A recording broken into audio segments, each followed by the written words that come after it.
You don't just think, you overthink. Your mind doesn't observe life, it interrogates it. Every conversation replays itself hours later, not as it happened, but as it could have gone wrong.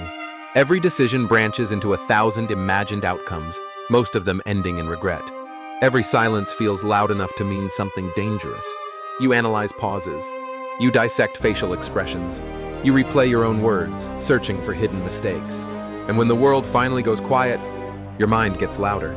You lie in bed at night, physically exhausted, but mentally alert. Your body wants sleep. Your nervous system refuses permission. Your thoughts scan the past for errors. They scan the future for threats. They scan you for flaws. And when nothing seems wrong, you start looking harder, because somewhere deep inside, peace feels unfamiliar. And unfamiliar feels unsafe. You tell yourself you're just being careful, that you're thoughtful, that you're analytical, that you're prepared. But the truth is quieter and heavier. Your mind learned very early on that thinking ahead was the only way to stay safe. That if you stayed alert, if you anticipated reactions, if you noticed everything, you could prevent pain. And here is the paradox. The very thing that once protected you is now the thing slowly stealing your peace. Your intelligence became hypervigilance. Your awareness became anxiety. Your imagination became a threat generator. You don't overthink because you crave control. You overthink because at some point you didn't have any. So your mind became the guard dog that never sleeps, even when there's no danger left. Overthinking is not a personality flaw. It is not a lack of confidence. It is not a failure of discipline. It is not just stress. Overthinking is a learned nervous system response. Psychology refers to this state as hypervigilance, a condition where the brain remains on constant alert for threat, even in environments that are objectively safe. When hypervigilance develops, the brain rewires itself for survival. The amygdala, your brain's fear detection center, becomes hypersensitive. It starts interpreting uncertainty as danger, ambiguity as threat, silence as rejection. Meanwhile, the prefrontal cortex, the part of the brain responsible for planning, logic, and problem-solving, goes into overdrive. It tries to think its way out of fear.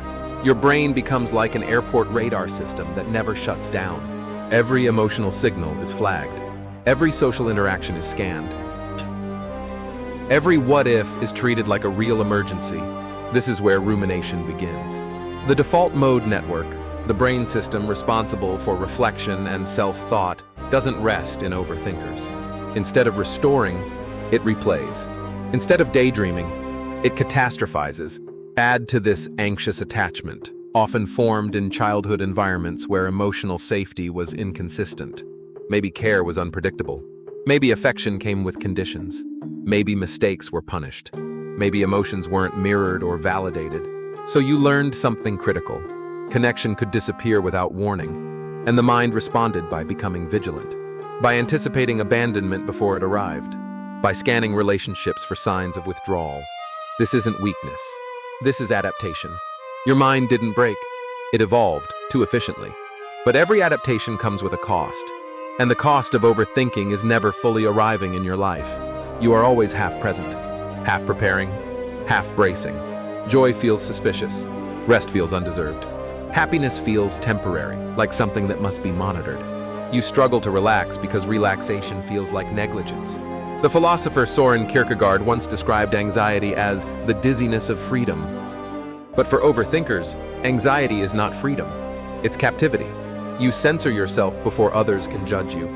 You rehearse conversations instead of experiencing them. You edit your personality to avoid discomfort. And slowly, quietly, you grieve a version of yourself that never got to be spontaneous. This is invisible grief. Grieving ease. Grieving lightness. Grieving the ability to exist without explanation. You fear being misunderstood. You fear being judged. But beneath all of that is a deeper fear. That if you stop thinking, if you stop anticipating, if you let your guard down, something bad will happen. So your mind stays on duty, even when your body begs for rest. Overthinking doesn't disappear in adulthood. It evolves. It disguises itself as responsibility, as perfectionism, as self-awareness. You might reread messages multiple times before sending them, analyze tone more than content, apologize preemptively, and delay decisions out of fear of choosing wrong, feel drained after social interactions, Struggle with boundaries because you anticipate others' emotions. Confuse anxiety with intuition. At work, you overperform, but under rest. You prepare excessively, yet still doubt yourself. In relationships, you give more than you receive. You anticipate needs. You manage emotions. You hope effort will earn safety. Internally, you invalidate your own pain by saying, "Others have it worse. I shouldn't feel this way. I'm just overreacting." But these are not personality traits. They are coping strategies. They were useful once. They kept you safe. Healing doesn't begin by stopping the thoughts. It begins by witnessing them. By asking, what is my mind trying to protect me from right now? Because overthinking is not the enemy. It is a scared part of you that never learned how to rest. Healing does not mean silencing your mind. It means teaching it that it no longer has to stand guard alone. This is where inner child reparenting begins, where you offer safety instead of strategy, comfort instead of criticism, where shadow work allows you to reclaim the parts of yourself you hid to survive, the parts that were too much, too sensitive, too emotional, too honest. Healing looks like allowing uncertainty, letting moments be imperfect, choosing presence over preparation. Carl Jung once said, "What you resist not only persists, but grows in size." You don't heal by force. You heal by permission. Permission to rest. Sa. Permission to not know. Permission to exist without explanation. You are not broken. You are someone whose mind learned to survive in a world that felt unpredictable. And now, you get to teach it how to live. If this video described you, type "I see it" in the comments. Not for me, but so others know they're not alone. Subscribe if you want more deep psychological breakdowns like this. And share this with someone whose mind never seems to stop, so they know peace is possible, not by being fixed, but by becoming whole.